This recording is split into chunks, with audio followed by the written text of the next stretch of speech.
Don't worry, it's all been done before. Your story has already been told.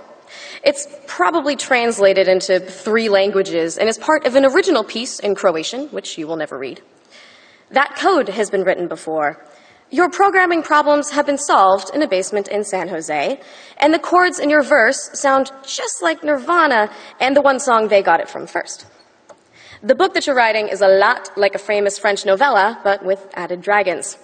Your cutscene was in Reservoir Dogs. Your gameplay is a mix of Pac-Man and Deus Ex.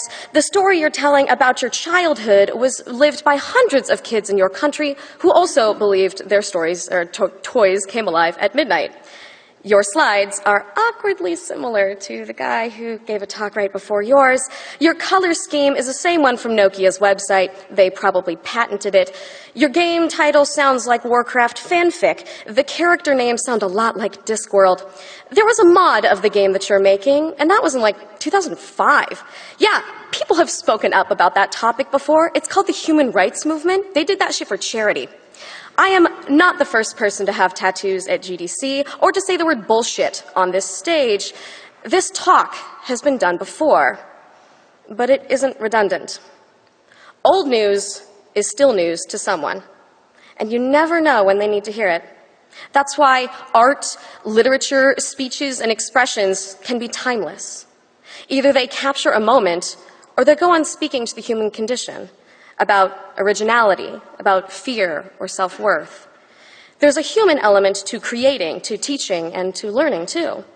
There's a personal element to how we absorb the information that we get. Any moment can be someone's first impression on a genre, a style, a message, or an experience. So repeat the good lessons and the good stories we've learned, because somebody hasn't heard them yet, and they certainly haven't heard them from you. Once upon a time, there was a wicked queen who wanted to be the fairest in the land, and when a magic mirror said that her stepdaughter was more beautiful, she ordered the girl killed. The huntsman let the girl escape, bringing the dear heart to the queen, and the girl hid in the home of 7 dwarves in the forest. The queen tried to trap the girl with a suffocating bodice, a poisoned comb, and at last a poisoned apple, which worked. The dwarves put the girl into a glass coffin, which was seen by a journeying prince. A piece of apple is dislodged from the girl's throat, and she awakes to be married to the prince and live happily ever after by making the wicked queen put on burning metal shoes and dance herself to death. We know that story. That's the grim fairy tale version of Snow White. Once upon a time, the same story I just told, but with more magic and less poison, and there you have Snow White, the version done by Disney. Once upon a time, a girl is thrown out of her sorority for being too hot and stumbles into a weekly meetup of dwarfish students who she begins to work for. That's probably a Snow White porno.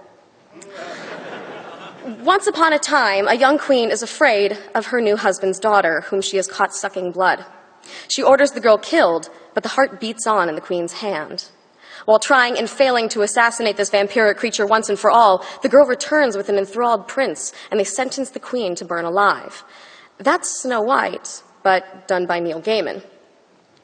When we hear a message repeatedly, sometimes we need to hear it differently, to remind us that it isn't just words, stale ideas, and emptiness.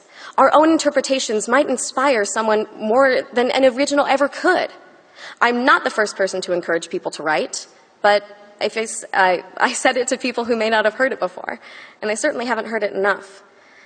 If we interpret the world differently, then the way we express even a simple concept can be highly original.